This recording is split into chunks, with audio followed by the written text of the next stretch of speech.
Hello student, कैसे हैं आप। आशा है आप घर पर सुरक्षित होंगे। बच्चों, पिछले वीडियो में हमने लेखिका मनस्विनी लिखित हमारा चौथा पाठ चंदन से महकता कर्नाटक का कुछ भाग पढ़ा था, जिसमें हमने शैक्षिक यात्रा के बारे में जानकारी ली थी।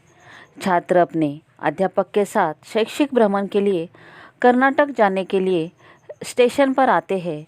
तभी गर्वित के माँ की सहेली जो प्रधानाचार्य सरोजा जी थी वह उन्हें मिलती है और अपने साथ उन्हें अपने आरक्षित डिब्बे में वे जगह देते हैं। अब आगे पाठ में देखते हैं।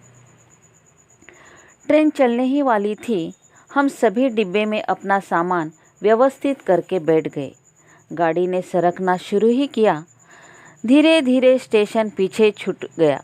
हमारी सहयात्री जल्दी ही बच्चों के साथ घुल मिल गई।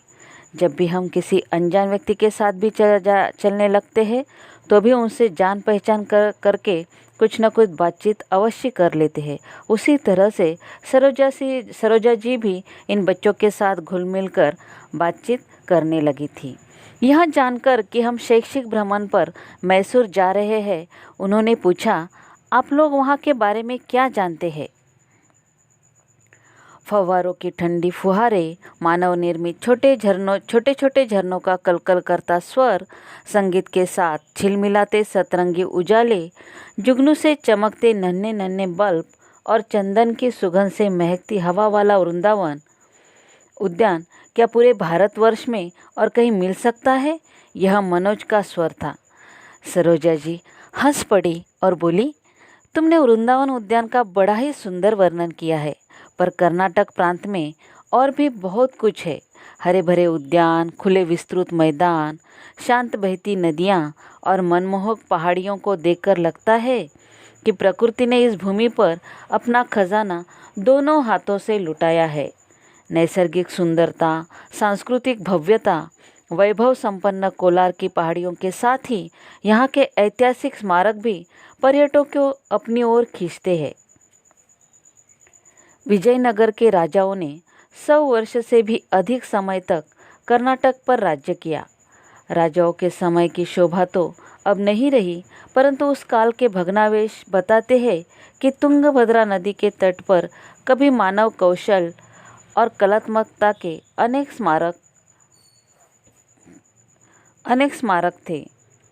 भग्नावशेष यानी के खंडहर जो अभी बचे खुचे हालात में वहाँ पे स्थित है। सुल्तान वंशीय शासकों के दक्षिण भारत में राज्य का विस्तार करने के साथ ही हैदर अली ने छोटे छोटे राज्यों में बटे कर्नाटक को एकता के सूत्र में बांधा।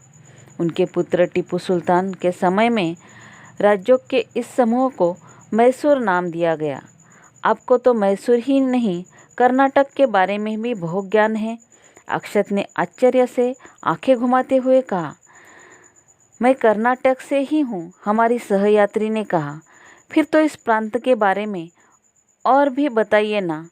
नमन बोल उठा, बच्चों, विजयनगर साम्राज्य दक्षिण भारत का एक साम्राज्य था। इसके राजाओं ने 310 वर्ष तक राज किया। इसका वास्तविक नाम कर्नाटक साम्राज्य ही था। इसकी स्थापना हरिहर और बुक्का राय नामक दोनों भाइयों ने की थी। टीपू सुल्तान को इतिहास न केवल एक योग्य शासक और योद्धा के तौर पर देखते हैं, बल्कि वो विद्वान भी थे। जैसे ही नमन ने बोला सरोजा जी को, तो सरोजा जी ने कहा, हाँ हाँ क्यों नहीं। कर्नाटक में भवन निर्माण और नक्काशी का अद्भुत समन्वय है। पत्थर काटकर बनाए गए भव्य मंदिर और किले अपने इतिहास की गौरव गाथा आज भी गा रहे हैं। श्रीरंगपट्टनम में टीपू सुल्तान के किले को देखकर उसकी विरासत की कहानियाँ अनायास ही याद आ जाती है। मैसूर महल यहाँ के महाराजाओं के वैभव का प्रतीक है। आजकल इसे एक संग्रहालय का रूप दे दिया गया है। तुम इसमें राजा महाराजाओं के समय की अनेक कलाकृतियों को देख सकते हो। टीपू सुल्तान और उसके काल की बहुत सी वस्तुएं यहाँ संग्रहित है। बच्चों, कर्नाटक राज्य के सबसे अमीर जिलों में विजयपुर रहा है। यह शहर अपने ऐतिहासिक स्मारकों, विभिन्न संस्कृतियों और 5 नदियों के लिए प्रसिद्ध है। विजयपुर के आकर्षण और पर्यटन में आदिलशाही वंश के दौरान निर्मित महल, मेहराब, मकबरे, प्रवेश द्वार और मीनार शामिल किया गया है। ये स्थल आज भी भारी संख्या में पर्यटकों को लुभाता है। यह शहर अपने रेशम और मनमोहक चंदन की लकड़ी और सुगंधित धूप केंद्र के रूप में प्रसिद्ध है। अब इस महल को संग्रहालय में बदल दिया गया है। बच्चों, आज के लिए इतना ही। पाठ का अंतिम भाग हम अपने अगले वीडियो में देखेंगे।